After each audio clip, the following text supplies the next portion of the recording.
Hello दोस्तों, welcome back to my channel IQ study point. आज मैं आप सभी के लिए अध्याय 3, ठीक है, अध्याय 3 जो कि हमारा अरिहंत बुक का अध्याय नंबर 3 है।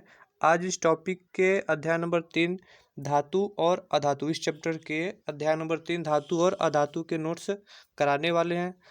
इसके पिछले वीडियो में मैंने अध्याय नंबर 2 और अध्याय नंबर 1 के पूरा नोट्स करा दिए हैं। आप प्लेलिस्ट में जा कर के वहाँ से PDF को डाउनलोड कर सकते हैं, ठीक है। तो चलिए चलते हैं हम आज के अपने टॉपिक की ओर। इसमें हमारा पहला टॉपिक है तत्व, ठीक है, जिसको हम क्या कहते हैं, एलिमेंट कहते हैं।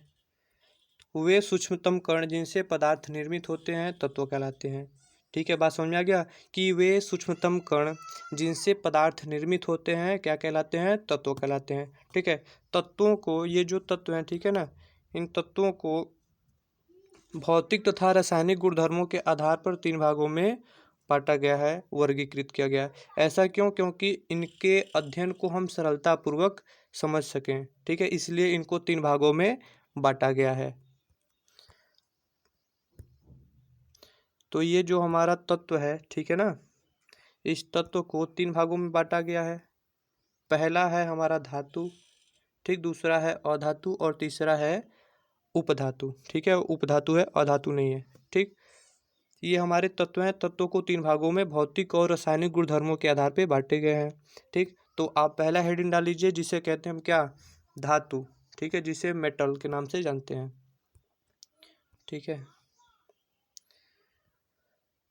तो मेटल यानी धातु हमारा क्या कहलाता है कि मतलब कि वे तत्व जो ऊष्मा तथा विद्युत का चालन करते हैं क्या कहलाते हैं, धातु कहलाते हैं। या फिर कह सकते हो कि धातु वे तत्व होते हैं जो इलेक्ट्रॉन त्याग कर धनायन बनाने की प्रवृत्ति रखते हैं, ठीक है। इलेक्ट्रॉन त्याग कर, ध्यान रखना कि जो इलेक्ट्रॉन त्याग कर, क्या त्याग कर, इलेक्ट्रॉन त्याग कर धनायन बनाने की प्रवृत्ति रखते हैं, क्या कहलाते हैं, धातु कहलाते हैं, ठीक है।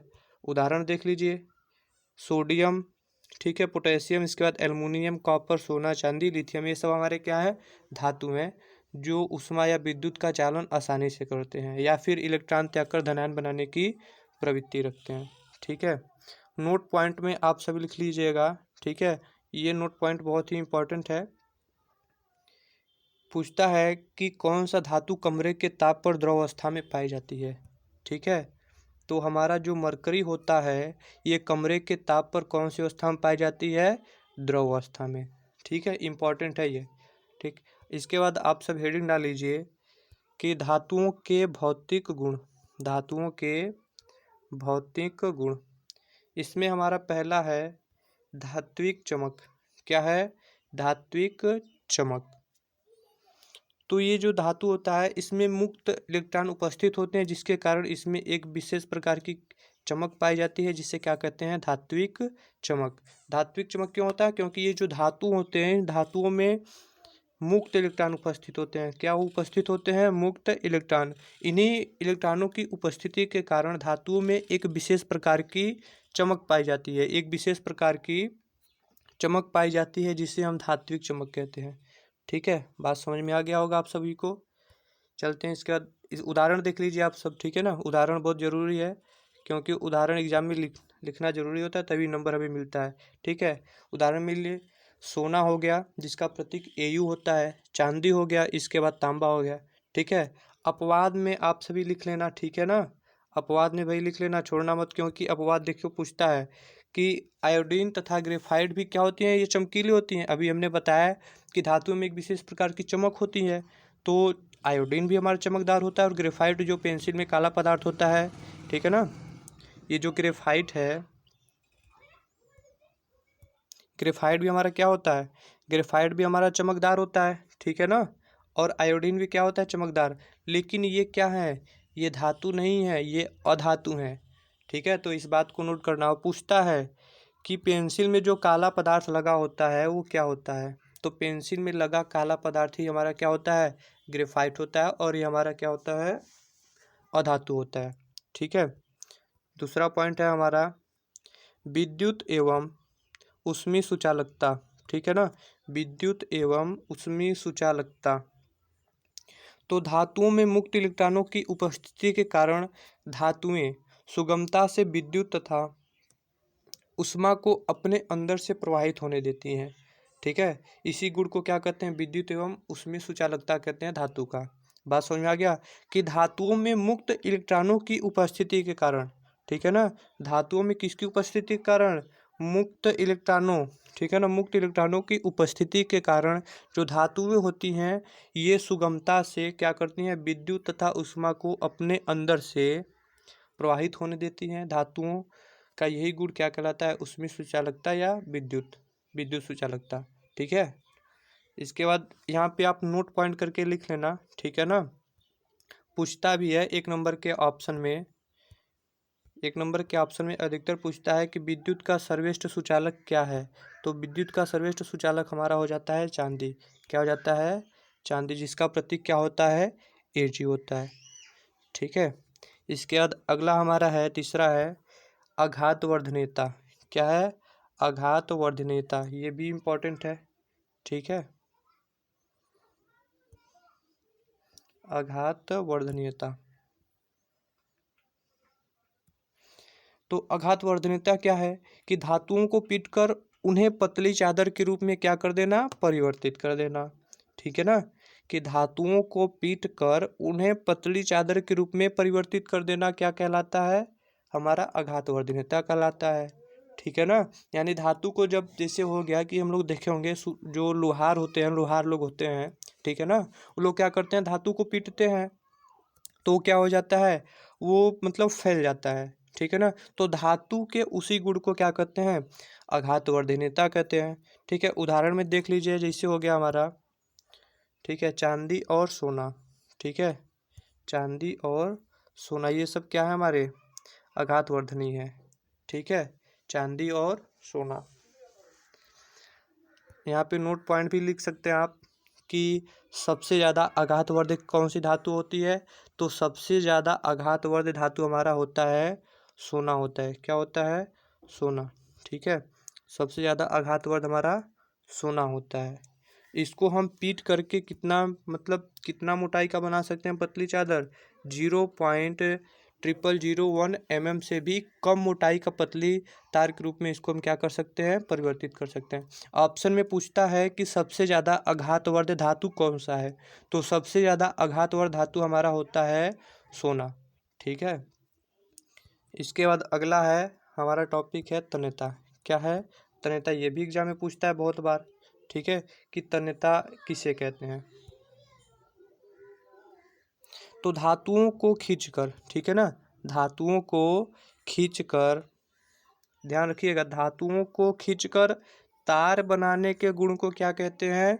तन्यता कहते हैं। बात समझ में आ गया कि धातुओं को खींचकर, ठीक है ना, जो धातु है इसको हम क्या करेंगे? खींच देंगे, यानी बहुत लंबा क्या कर देंगे? धातु को खींच देंगे, मतलब उसी गुण को, यानी धातु जो होते हैं उसको खींचकर हम तार बना दें, उसको लंबा सब बहुत ज़्यादा खींच सकते हैं हम, उसी गुण को क्या कहते हैं?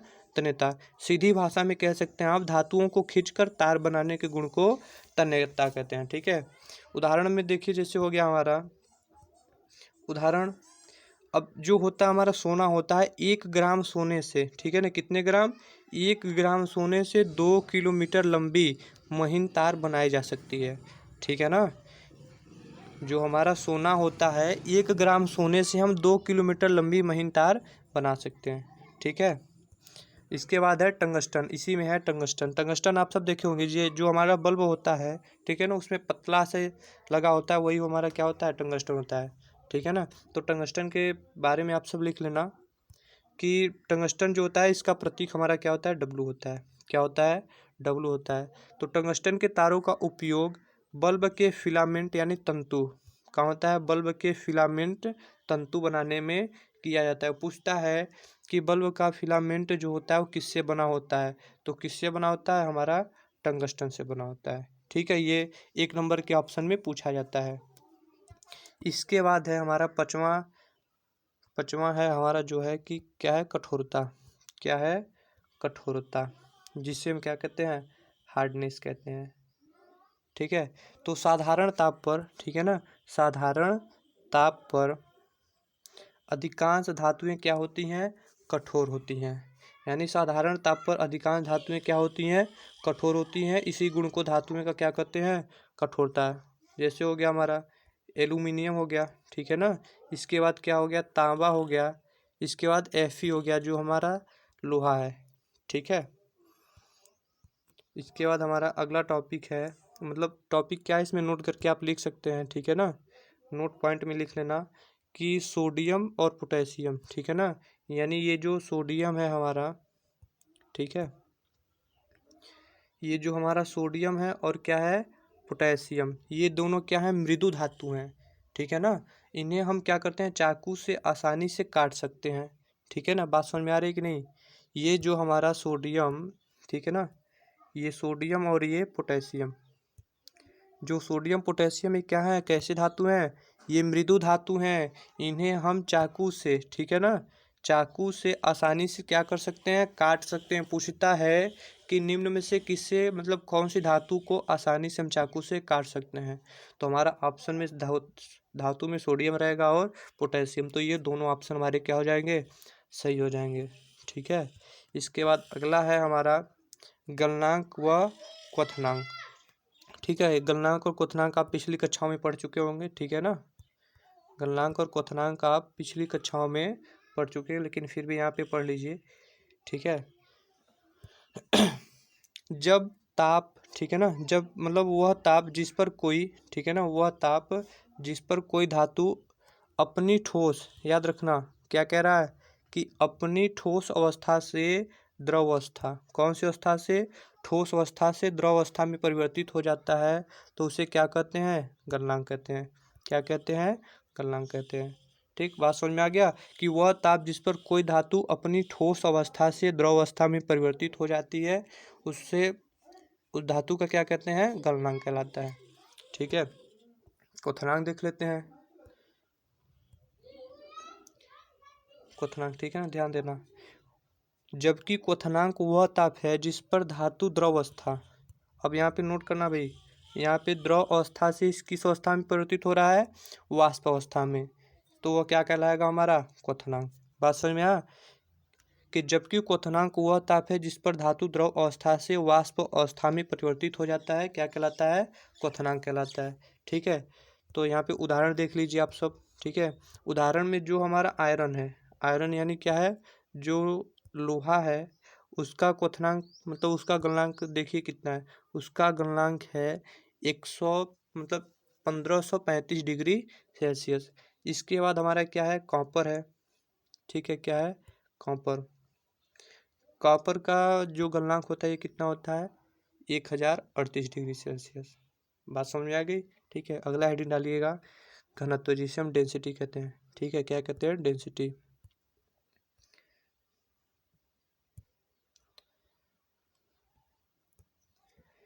लगभग सभी धातुओं के घनत्व क्या होते हैं, उच्च होते हैं। जो हमारे धातुएं होते हैं उसके घनत्व क्या होते हैं, उच्च होते हैं। घनत्व यानी हमारा हो जाएगा द्रव्यमान, मतलब वस्तु का घनत्व जो होता है, वस्तु का द्रव्यमान और वस्तु के आयतन के अनुपात को घनत्व कहते हैं, ठीक है।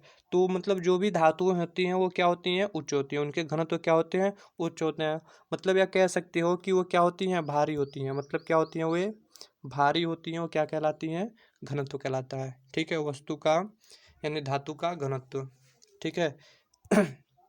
अब जैसे देखिए उदाहरण में हमारा ये जो सोना है, ठीक है ना, सोना का घनत्व कितना, 19.3 ग्राम इंटू सेंटीमीटर क्यूब। चांदी का है 10.5, ठीक है, ग्राम इंटू सेंटीमीटर क्यूब, ठीक है। इसके बाद है हमारा अगला है टॉपिक भंगुरता। क्या है, भंगुरता है, ठीक है। धातुएं सामान्यतः कठोर होती हैं, ठीक है। धातुएं क्या होती हैं, सामान्यतः कठोर होती हैं, सबको पता है। तो धातुओं के इसी गुण को हम क्या कहते हैं, भंगुरता कहते हैं, ठीक है। धातुएं कठोर होती हैं, कठोर के गुण को ही क्या कहते हैं, भंगुरता। यानी कि जब हम धातु को पीटेंगे तो वो टूटेगा नहीं, ठीक है ना, लेकिन एक निश्चित समय आएगा लेकिन वो टूट जाएगा, लेकिन जब वैसे पीटा जाएगा तो वो टूटेगा नहीं। यानी धातुएं क्या होती है, कठोर होती हैं, जिस कारण उनमें भंगुरता का गुण पाया जाता है, ठीक है। चलिए अगला है हमारा ध्वनि। क्या है, ध्वनि है, जिसे हम क्या कहते हैं, साउंड, ठीक है। क्या है हमारा, साउंड। धातुओं को पीटने पर एक विशेष प्रकार की ध्वनि उत्पन्न होती है, ठीक है। ध्यान देना कि धातुओं को पीटने पर, ठीक है ना, धातुओं को पीटने पर एक विशेष प्रकार की ध्वनि उत्पन्न होती है जिसे क्या कहते हैं, धात्विक ध्वनि कहते हैं। ठीक है, क्या कहते हैं, धात्विक ध्वनि कहते हैं। उदाहरण में जैसे आप सभी देखे होंगे कि जो विद्यालय होता है, स्कूल होता है, कॉलेज होता है, वहाँ पे क्या होती है, घंटी लगी होती है। ठीक है, तो वो घंटी किसकी बनी होती है, धातु की बनी होती है। ठीक है ना, थोड़ा सा भी बचता है तो सबको पता चल जाता है कि भाई लंच का टाइम हो गया है, या पहली घंटी लगी है, दूसरी घंटी लगी है। ठीक है ना, इसलिए वो जो घंटी होती है वो धातु की लगाई जाती है, क्योंकि उसमें एक विशेष प्रकार की ध्वनि होती है। ठीक है, इसके बाद अगला है हमारा विलेयता।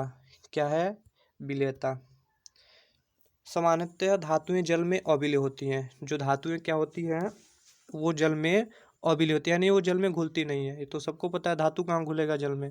ठीक है, इसके बाद आता है हमारा, ठीक है ना, आता है धातुओं के रासायनिक गुण। धातुओं के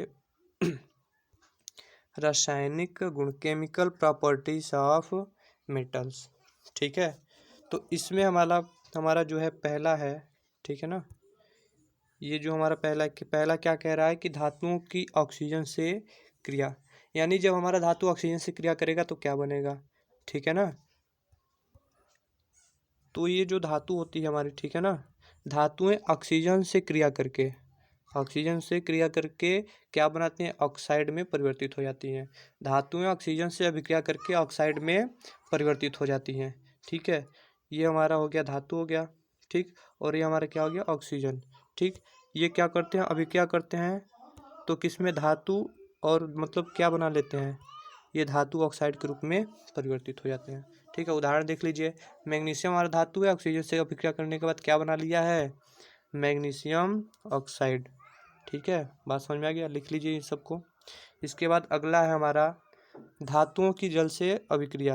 ठीक है, धातुओं की जल से अभिक्रिया, यानी जब धातुएं जल से अभिक्रिया करेंगे तो क्या बनाएंगे, तो जब धातुएं हमारा जल से अभिक्रिया करेंगी तो ध्यान रखना, हाइड्रोजन गैस, कौन सा गैस, हाइड्रोजन गैस, और क्या बनाती हैं, धातु ऑक्साइड। क्या बनाती हैं, हाइड्रोजन गैस तथा धातु ऑक्साइड, या फिर हम इसको कह सकते हैं कि धातु हाइड्रोक्साइड क्या करती हैं, बनाती हैं या निर्मित करती हैं। ठीक है, उदाहरण देख लीजिए, यहाँ पे हमारा क्या हो गया, सोडियम है। ठीक है ना, ये हमारा क्या है, सोडियम है, और यहाँ पर क्या है, जल है। ठीक, जब ये अभिक्रिया किए तो हमारा क्या बना, यहाँ पे सोडियम हाइड्रोक्साइड, जो कि हमारा क्या है, एक क्षार है, सोडियम हाइड्रोक्साइड। ठीक है, NaOH, और हमारा क्या यहाँ पे मिला, हाइड्रोजन गैस। तो बात समझ में आ गया। ठीक है, इसके बाद अगला नहीं है, वीडियो बहुत लंबा हो रहा है। ठीक है ना, इसके बाद जो अगला रासायनिक गुण है हम आगे आने वाले वीडियो में जल्दी करा देंगे। ठीक है ना, यदि आप सभी को वीडियो अच्छा लगा हो तो वीडियो को लाइक करके चैनल को सब्सक्राइब जरूर कीजिए, और अपने दोस्तों को भी शेयर जरूर करना, ताकि वे घर बैठे भी आसानी से पढ़ाई कर सकते हैं। ठीक है ना, और आप PDF भी इसका डाउनलोड कर सकते हैं। पिछली वीडियो में भी हमने PDF फ्री में दिया था, इसका भी PDF फ्री में देंगे, तो आप लोग अच्छे से शेयर कीजिए, ताकि कोई भी बच्चा खाली ना बैठे हो, वो पढ़ता लगा रहे। ठीक है ना, तो मिलते हैं आप सबसे अगली वीडियो में, तब तक के लिए बाय बाय, टाटा।